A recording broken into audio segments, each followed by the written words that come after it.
Hello, everyone. Thank you for joining us today for our Women in IT Operations and ITSM panel discussion. We are very excited to have you all. I'm going to give it about 30 seconds or a minute for some folks to join, and then we will jump right into things.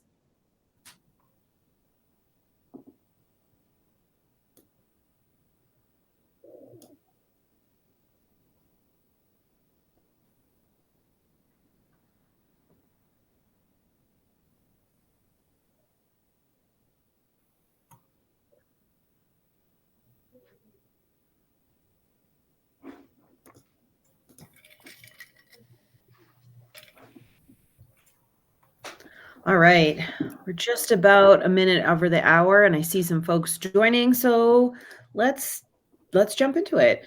I am thrilled to have two very impressive panelists joining us today to celebrate International Women's Day. I'm Katie Petrollo, I'm Senior Director here at BigPanda, and I couldn't be more pleased to be leading this conversation about the achievements, the challenges, the innovations that have led by women in IT operations and ITSM. Our discussion today really provides a megaphone for the critical dialogue around women driving important change and innovation and progress in this industry. And our panel today of leaders will share their firsthand experiences navigating this rapidly evolving landscape, one where automation and AI are really transforming how we operate and work on a daily basis. In our discussion today, we're going to talk about the evolving role of women leaders in IT Ops and ITSM and their growing impact. We'll talk through some strategies for career growth and overcoming challenges in this space, as well as how new technology like AI is reshaping IT Ops and ITSM and presenting new opportunities across the industry. And then finally, we want to discuss a couple of practical approaches to how others that are in this space can start to build a strong professional brand within IT. And we have an amazing panelist here and discussion on tap. So please join me in welcoming our panelists. First, we have Teresa McGinn. She is the Vice President of Engineering Operations at Marigold. She has over 20 years of experience in technology leadership. She's built high-performing teams, streamlined processes, and fostered cross-functional collaboration to support scalable and reliable systems. Her expertise is in SaaS operations and problem management and customer experience. It makes her a really valuable voice in technical leadership and innovation. She's also a very passionate advocate for operational excellence and women in technology, contributing to development and mentorship initiatives in her home state of Wisconsin. She's also a member of Women in Technology Wisconsin, and we're very excited to have you. And then second, we do have Michelle Carter, who is an Assistant Vice President in IT Business Services at USAA. She is an IT audit executive with over 18 years of internal audit experience in government and financial services. Michelle spent the first decade of her career as an audit professional with the United States Air Force in their cyberspace division, where she managed audits on Air Force cybersecurity and communications programs. She has a really fascinating transition from a career in auditing to IT and ops, which we'll learn about today. And she's coming to us from San Antonio, where she lives with her two children. So Teresa and Michelle, thank you so much for taking the time to be here today. I'd love to just start off by understanding your role in areas of responsibility a bit more. Teresa, how about we start with you? Sure. Thank you so much, Katie and Melissa and the BigPanda team. I'm really pleased to be here today and to share my experiences with other women in IT Ops. As Katie said, I am the Vice President of Engineering Operations here at Marigold. We are in the MarTech space, so marketing technology. We are a software development company. And my current organization is focused on IT incident management, problem management, observability, as well as metrics and program operations. Awesome. Well, we are very thankful to have you and excited to hear your insights today. Michelle, can we hear a little bit about your role? Yeah, thank you. And like Teresa, happy to be here, happy to be part of this and kind of share my experience. So At USAA, my current portfolio entails all of your typical ITIL services like IT change and release, IT vulnerability and patch, hardware and software asset management, capacity. Similar to Teresa, I actually also own our major incident problem management and knowledge management space. So my team is responsible for major outages and coordinating to ensure that we get to return to service. And then because of my background, I also have our compliance and regulatory space for our business service function. So that's assessing with any of the internal and external assessments that come in, our metrics, our issue remediation, regulatory support, items like that. So it's a busy day job. That is an expansive remit. Excited to hear about it. I'm going to turn off our slides for now and just jump right into the discussion. I would love to start just sort of talking about trends that we're seeing in both IT operations and ITSM, both of which you both span in. Teresa, let's start with you. How have you seen IT ops evolve, both kind of the day-to-day operations and workload, but also your ability to deliver on business outcomes over the last couple of years, especially with AI and automation coming into play? Yeah, absolutely. From my standpoint, I truly believe that AI is revolutionizing decision-making in IT operations. It's providing us as leaders with real-time insights and predictive analytics. It's able to take our historical data and provide us with trends that we may not have ever noticed on our own. While automation has always been a part of our operations from an observability standpoint, it's definitely becoming more prominent in helping to reduce our overall alerts. What we're finding is that it's providing us with more robust root cause analysis documentation, which ultimately is assisting us in long-term resolutions, as well as at least providing us with better correlations between events.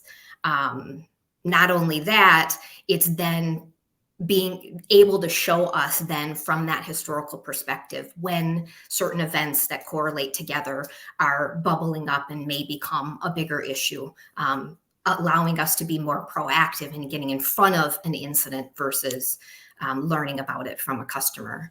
And just reaching back to my experience in the support space, I also want to note that from a support perspective, it's enhancing the self-serve options. Self-serve has always been extremely important from a support perspective, but the more documentation we receive and feedback that we receive from that AI model, it helps to bolster those self-serve options as well. Yeah, fascinating. And you talked about that customer experience. And so Michelle, obviously you do have that purview over ITSM and service management. And that's the process that's really keeping organizations running, but also ensuring that customer expectations are met and the services are being delivered to them. How have you seen service management adapt to deliver better customer experiences and drive business value in this evolving IT environment? Right. So as you said, ITSM, we are a service organization. So everything that we do is for the customers, and the customer predominantly being IT, right, or the enterprise. So we have to focus on their experience. We have to understand their business requirements, but we can use that. And I think the shift, at least from what I've seen, is to start shifting to being less reactive and more proactive, and also to find opportunities through automation to get to a position where we can prevent things from happening instead of detecting them after the fact, right? And so within ITSM, even our controls, right? How do we put more controls in place to prevent bad rather than detect them? How do we continue to embrace automation from start to finish, and not just within one process, but across the multiple domains within ITSM? So how do you connect your development space to your change space? And how do you connect change to major incidents so that you can get to resolutions quicker? And I think, Teresa touched on it too, like still self-service capabilities or auto recovery. How do you find opportunities to take hands off keyboards and let the system do some of the remediation for us so that our people can be focused on the more complex, problems that come about. So And then, like I said, you can also take ITSM and integrate it into other business functions. So how do you incorporate it and help across the enterprise, not just within IT? Yeah, absolutely. Absolutely. Lots of moving parts.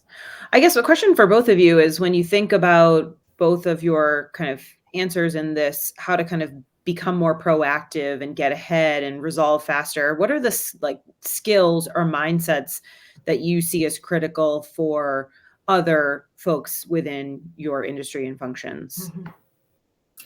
You know, from my perspective, I think it's keeping up to date. You know, AI and automation is changing every second, and so it's moving faster than it ever has before.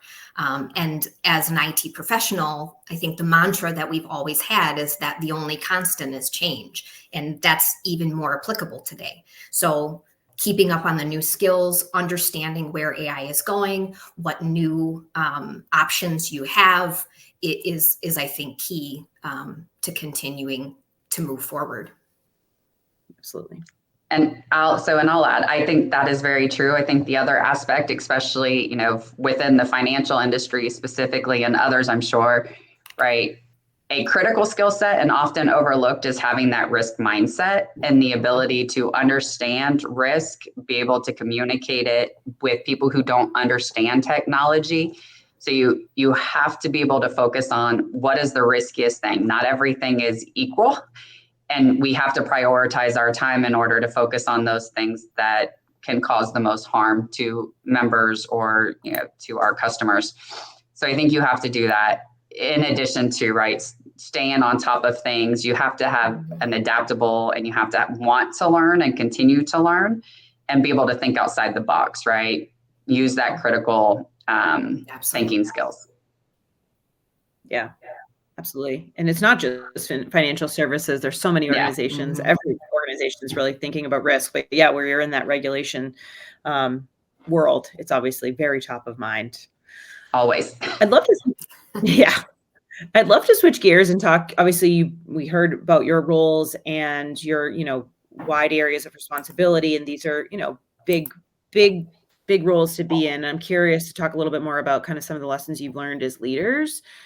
You know, Teresa, as a leader within the IT ops and coming from the customer support side, both of those are very high pressure, fast moving. There's demands there. And I'm curious what has helped you succeed and stand out throughout your career.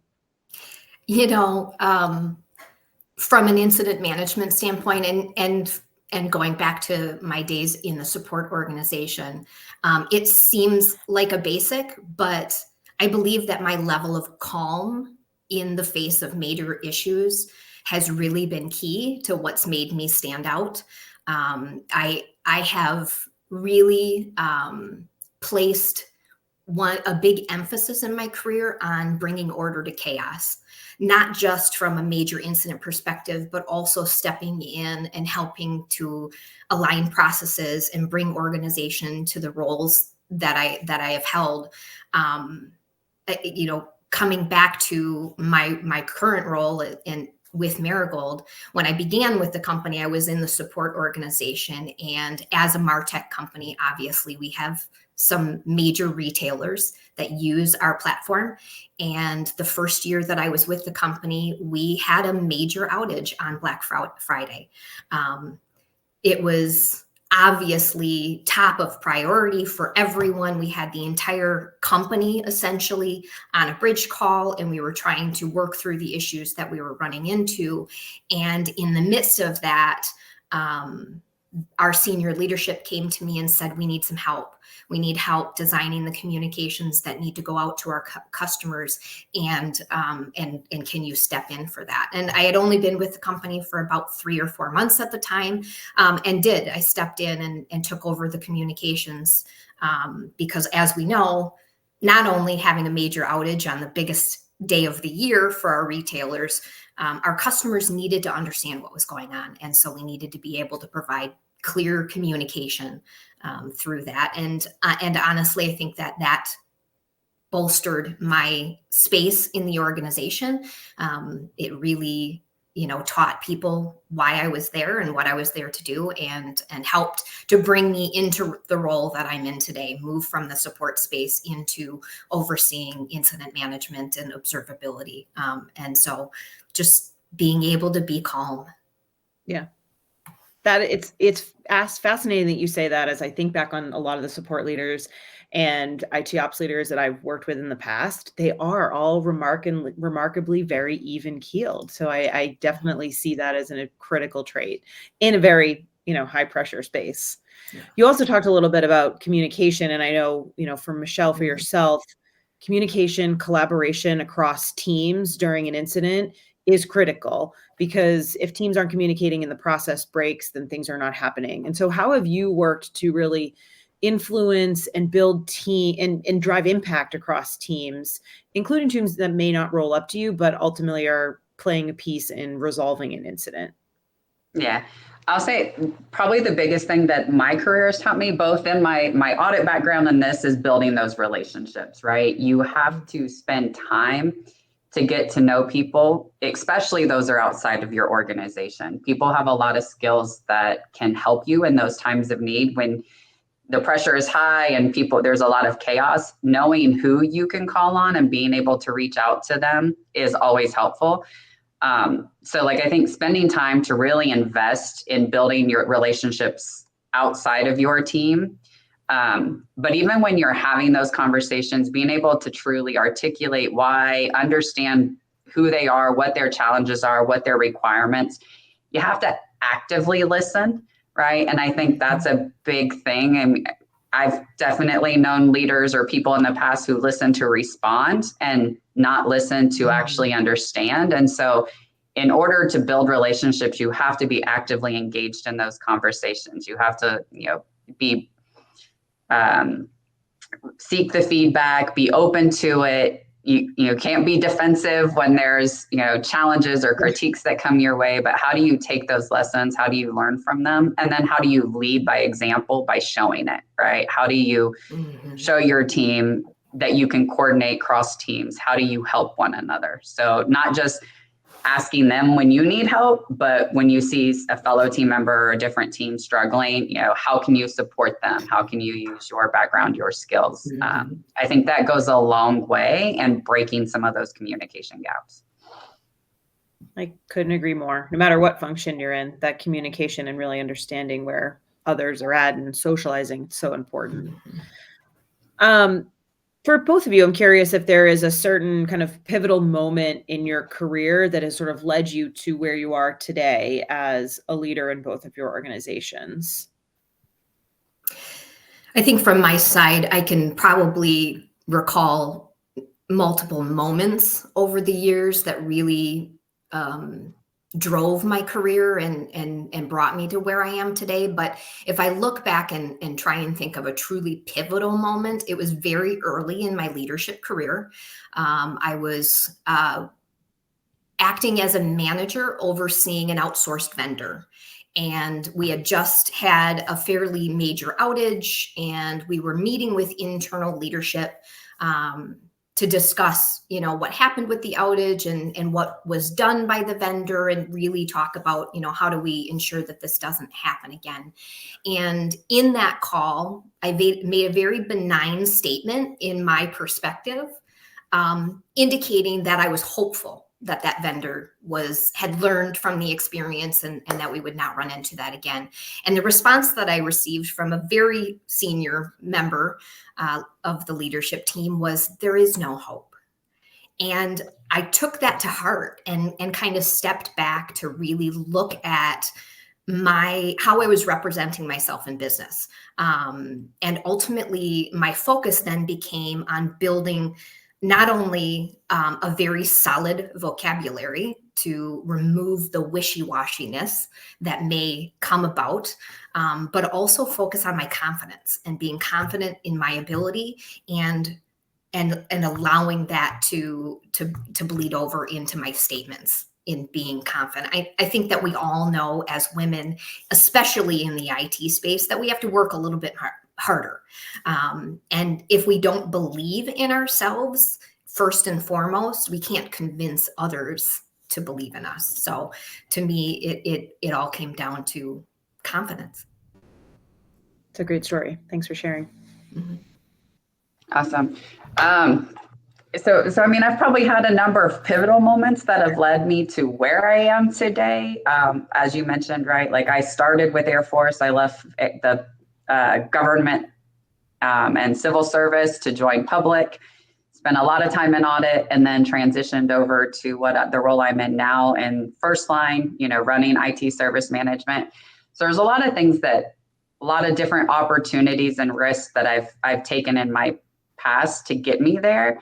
But one of the things I'll focus on is from the leadership perspective, the moment that kind of changed how I felt as a leader was when one of the leaders I had in my past was, I'll never forget, because he used to make a point to know everybody in his organization, and very large organization at that. And he would know, your kids' names, your spouse's names. It was impressive, but it made a point to me about those relationships with the team members that report to you, and the ability to know who they are, know what they're going through, understand how they learn, what drives them. Like that makes you a better leader, to be able to tailor your response to what your people need, and not just what you need and what works well for you.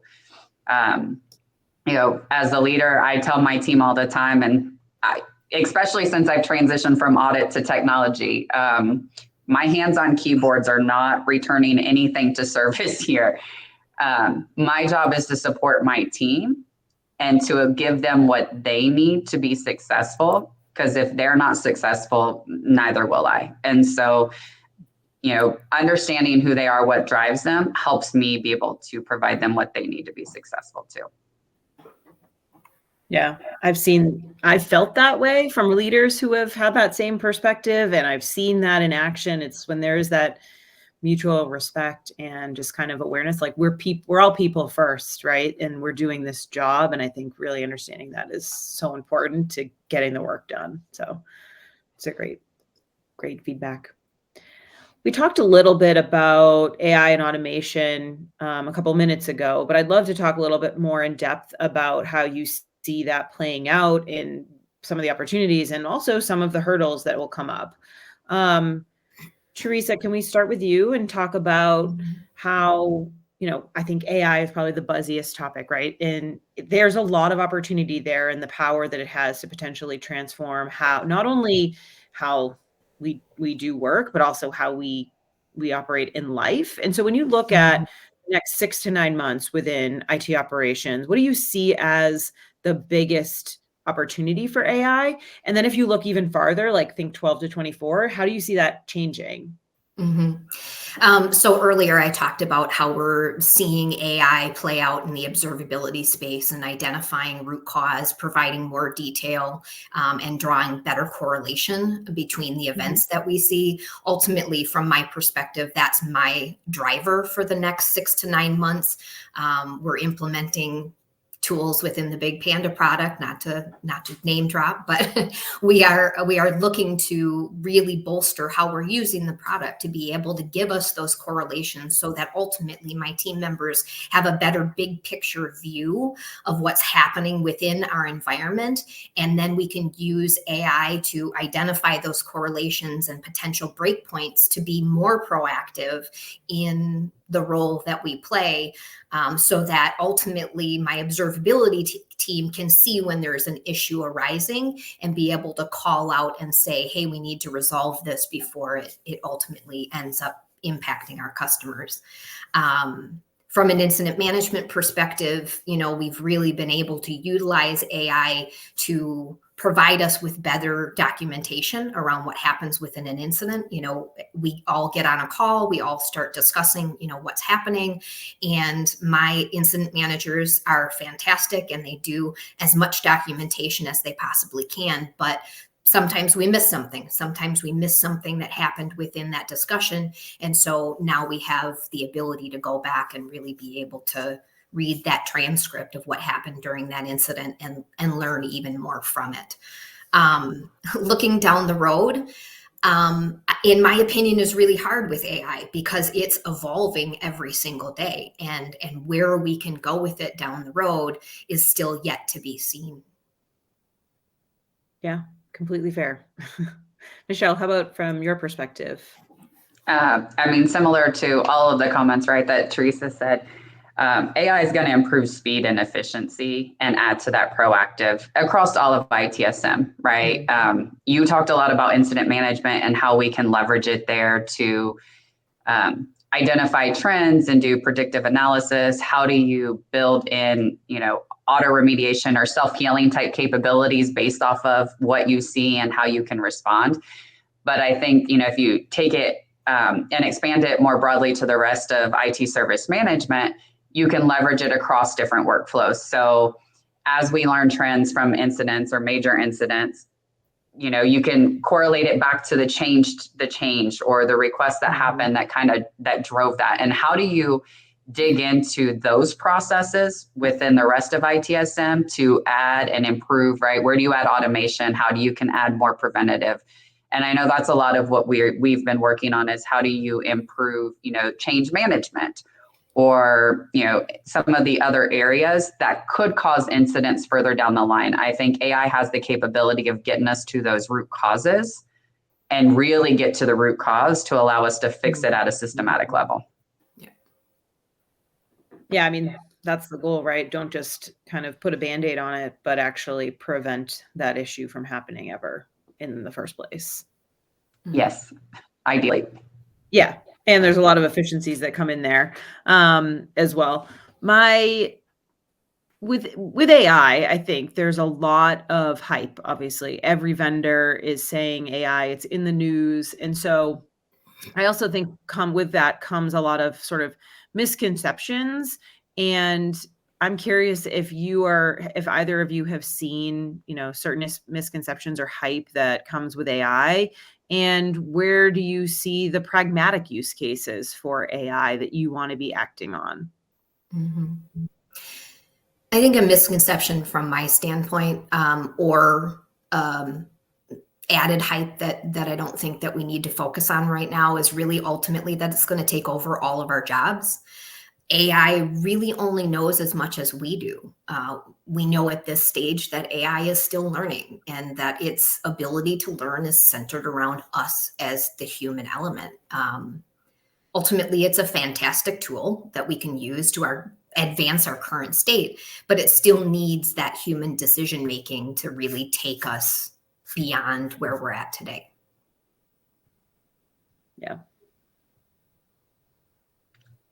And I'll add from my perspective, another one of the biggest misconceptions, and one I feel like I battle daily, is that it's a magic bullet that's going to solve and automate everything.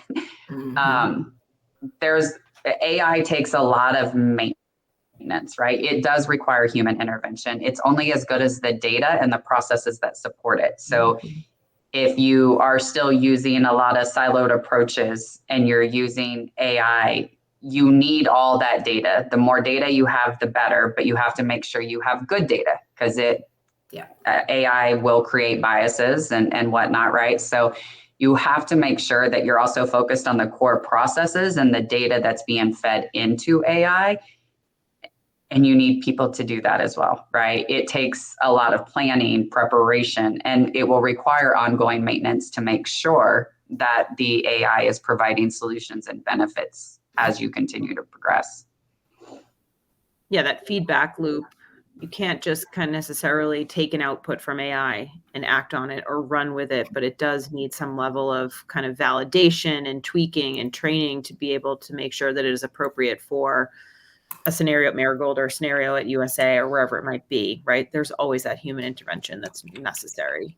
I mean, I think you get to a point where you can create some instances where you don't have a human intervention, right? But that doesn't happen overnight. It does take time. You have to train and feed it data. It has to have the right data, has to be comprehensive and complete, right? In order for it to know what to do before we have trust to allow it to self-heal, self-recover. Like you've got to build that confidence in the data that it's being fed to it before you can get there. I do think you can, right? Yes. It won't be in all situations. There will always be complex situations that AI will not be able to solve for, and that's where you need the people. Yeah. I think the trust that you mentioned is hugely important because you need to build that trust in the AI that you're using. And I'd be curious, the question I just asked around, where are we in 6 to 9 months, but even in 12 to 24, like, I wonder what we'll be saying in a year about, how much can be automated through AI, how much trust do we have in AI? The more we use it and see it failing or succeeding at what we needed to, we'll obviously build that confidence and trust. So Time will tell. Let's shift gears a little bit and talk about careers. So kind of moving away from the IT Ops ITSM and like more about what has made you to be successful. And Teresa, from your side, you talked a lot about being calm and having that confidence, but what skills would you say have been essential to where you are in your career today? Yeah, I would really go back to the confidence. I think that was, as I said, a very pivotal moment in my career. And it's not like I went through that moment, I learned, and then I was just in the space and ready to, to launch. Confidence, building that confidence has been a career long process. During my career, I actually read a book, a self-help book called The Confidence Code. And in that book, it talks about we as women are programmed differently when it comes to confidence. It talked about how men will approach a new position and they'll look at the requirements for that role and recognize that they may not actually have the skills documented for that role, but they are confident enough in who they are and what they've done that they move forward with applying for that job. And in many times will get that job just based on their confidence level. And we as women will look at that same role and say, oh, but I haven't done that and I haven't done this. And we won't take that risk to step out of our comfort zone and present ourselves for that role. And so I think that we as women just simply need to focus on that confidence in ourselves and in our abilities and what we can do, and recognize that, we don't give ourselves enough credit most of the time for what we're capable of. Yeah, I think that's very fair and gives everyone on the listening today a good book to add to their to read list. The Confidence Code, is that what Yep, that it was by called? Katie Yeah. Kay and Claire Shipman. Okay. Ruben, Highly take recommend. note. Michelle, from your side, were there specific strategies that kind of helped you evolve and grow in your career? Definitely. And I think, Teresa touched on it a lot with confidence, but it's the confidence and then taking the risk, right? So when you shared my background, I started with the government, spent 11 years with civil service, a lot of reasons why I explored the option of leaving. But I just remember people telling me when I was leaving, they're like, why? This is, job security. If, why would you want to go anywhere else? And my thought to myself back then was, if I'm good at what I do, job security shouldn't be the thing that holds me back. And so I took that big risk, a while ago. And then more recently, it was the same thing. I've spent my entire career in audit, and some opportunity came to join, the first line and run the first line function. And, I think part of that confidence is also overcoming the imposter syndrome, because there are definitely days where I question how I got here, right? How did I get to this position? And I think we naturally do that. To your point, we don't have the same level of confidence, but, trust the people around you. People are going to give you those feedback. And sometimes, you need that. You have to overcome it and be able to take those risks, have that confidence in yourself to do it. It's definitely paid off for me on a number of occasions, throughout my career, is making pretty big changes that led me down this path. I just want to double that, triple it, because I completely agree. Taking the risk is important, and you have to be able to, to put that that confidence to work by stepping out of your comfort zone. The role that I'm in currently is, as I've worked in incident management in the past, I've not overseen observability. So it was a new space for me. I had spent the majority of my career in the support side of things.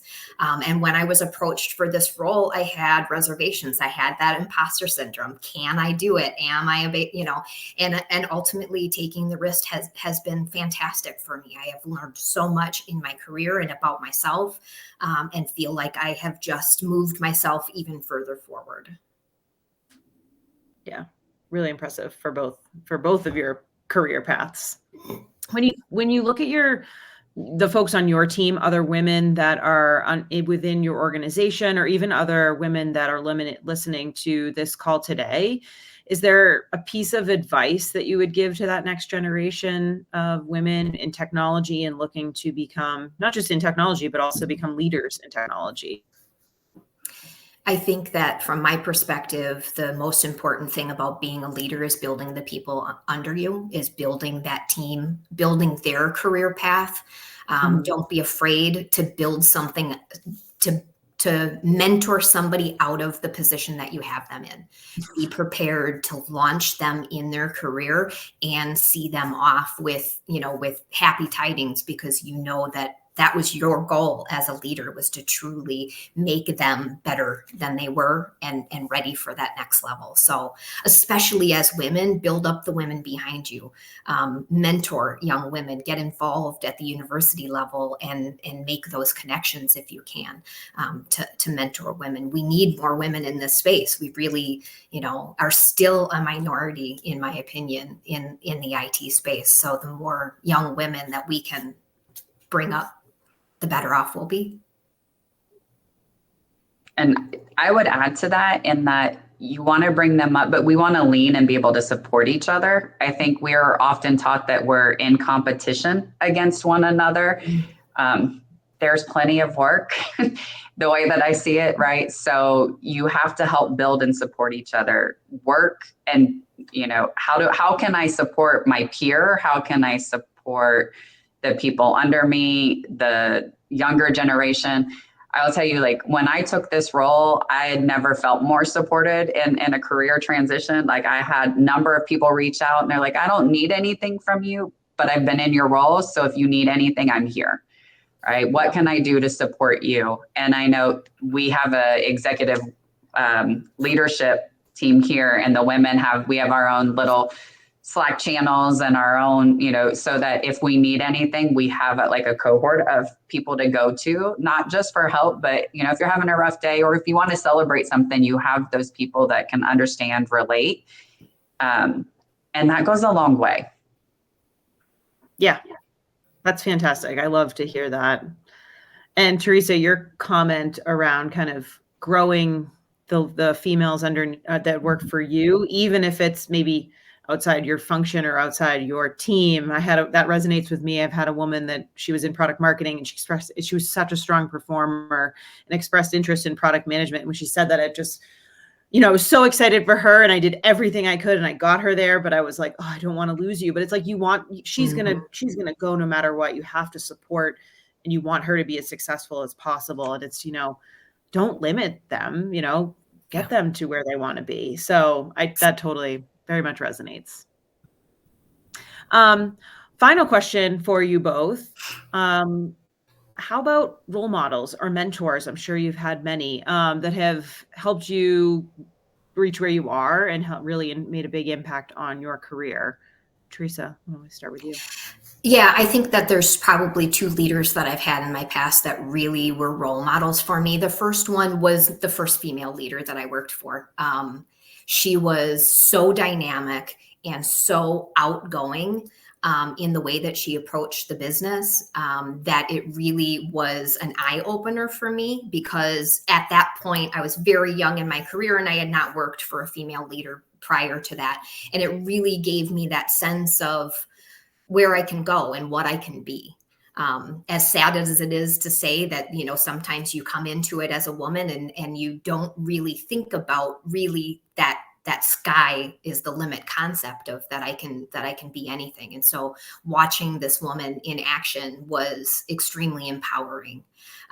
The other leader that I had was a leader who really cared about who I was as a person and that career growth. And he really taught me about that concept of building the career path for the person that's working for you to ensure that they're not only as successful as they can be in the role that you have them in, but they're prepared to move on to the next role or take that risk and step into something that is new to them, but they know that they have the core skills that are available to them in order to make that stance. So that leader was not only a dynamic leader and really doing great things for the business, but he was also a very compassionate person and helped me to understand how compassion and that human element plays a role in leadership. Awesome. So for me, I've had a number of women leaders who have probably helped shape me to where I am. But the one leader that kind of stands out in my career was at the beginning of my career, right? I started at the Air Force audit. You have to have a degree in accounting in order to do it. And I do. But my leader, he identified that a skill set that I had in the IT space that most of my peers did not. And while, he would select me for audits or assessments that were around communications or technology, security, whatever, he also went out of his way to find opportunities and projects for us to work on to get me visibility and to showcase my skill set to senior leaders of our organization, right? Things that were beyond the day-to-day, but gave me an opportunity to get that visibility and showcase just what I could do. And I think that really helped propel me down a path of showcasing where I brought something unique to the table. So I'll never forget that leader. But I will add too, I think sometimes it's not just the leaders that you learn, it's not just good leaders that you learn from, it's the leaders that are not so good sometimes that you learn the most from in terms of, what don't you like and what don't you want to do, right? Like I've had a couple of those in my past too, where, and maybe not don't like as a strong word, but there's things that they do that you don't agree with, or that you would have done things differently. I think those moments help shape you just as much as the positive ones do. Yeah. Could not agree more. Well, those are all of our questions for today. I feel like there were a couple of themes that I picked up on throughout our conversation that I just kind of wanted to share back and see if you have any final thoughts before we close out for the day. But I think number one is, and I think this is a phrase you said, Teresa, it's putting confidence to work. You both put confidence to work and took risks, whether that was moving from support into your role in engineering and operations and leading IT ops teams, or for you, Michelle, of going from the Air Force in risk and audit and moving over to ITSM.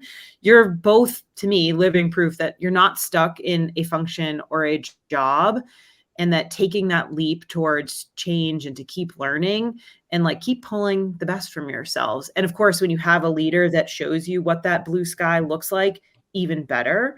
But I think that was, that's to me is evident in both of your career paths, and fantastic and wonderful, I'm sure, for many folks, myself, but many folks listening today, to see that come to life.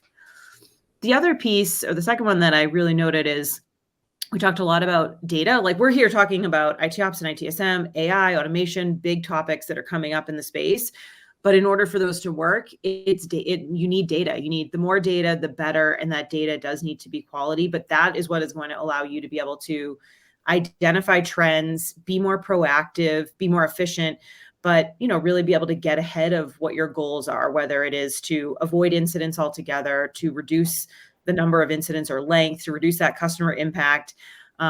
It's, in some ways, data is the unspoken hero behind the AI and behind the automation. AI is getting all the buzz, but it's invaluable. It's not, doesn't work without that data. And then the third one that you both touch on both a ton, and I completely agree with this, and it doesn't just have to be, again, in the IT space, but it's the value of relationships and getting to know your teams, getting to know your cross-functional stakeholders, getting to know your executives, and really understanding what makes them tick, what is going on with them outside of life, how do they want to be communicated with. That is really going to drive so much of your success if you can take that into account. And yes, that is more time and effort. And I think it is totally worth it. And I think it's evident also in just kind of where you both have landed in your careers. So those are 3 things that really stood out to me. And I just want to say thank you so much for an amazing discussion today. This is fantastic. And I know you're both obviously very busy folks. And so I do appreciate you taking the time to prepare with us and join us and share your experiences and insights.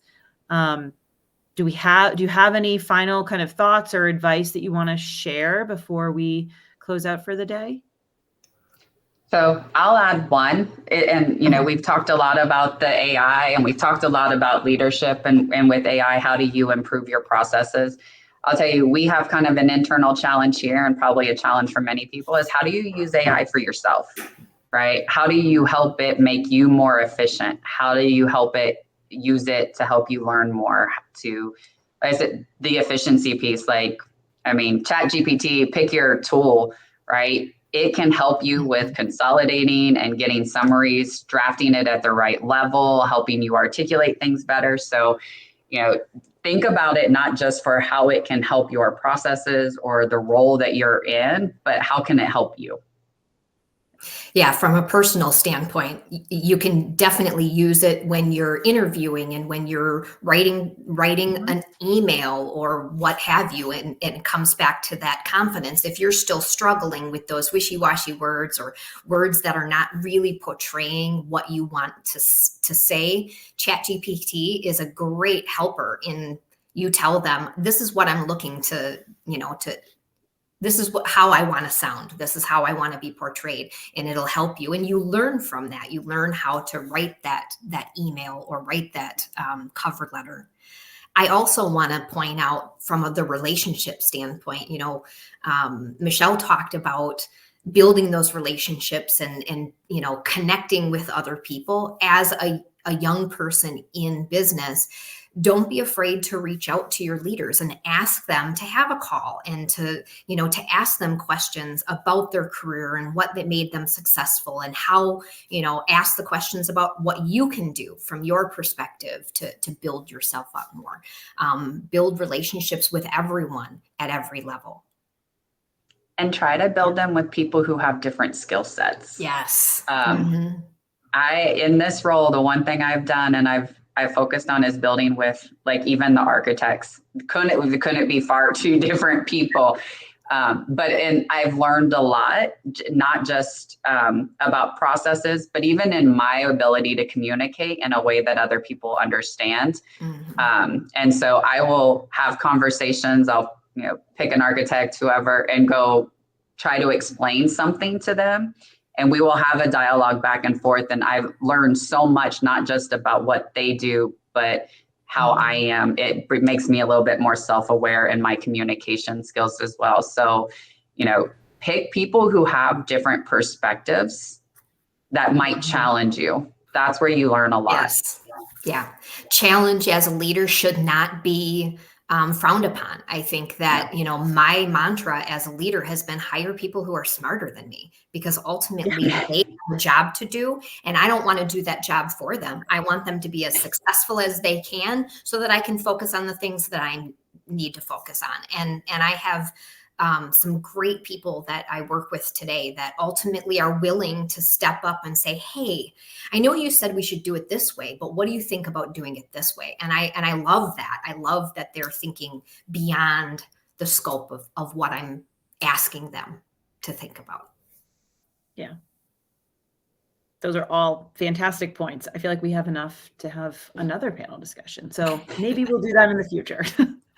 But thank you both again for joining us today. This has been truly amazing, and I just can't thank you enough. And I'm sure everyone else has really enjoyed the conversation. I hope they have. And thank you so much, and have a great rest of your day. Thank you. Thanks, everyone. Thank you so much. Thank you. Bye.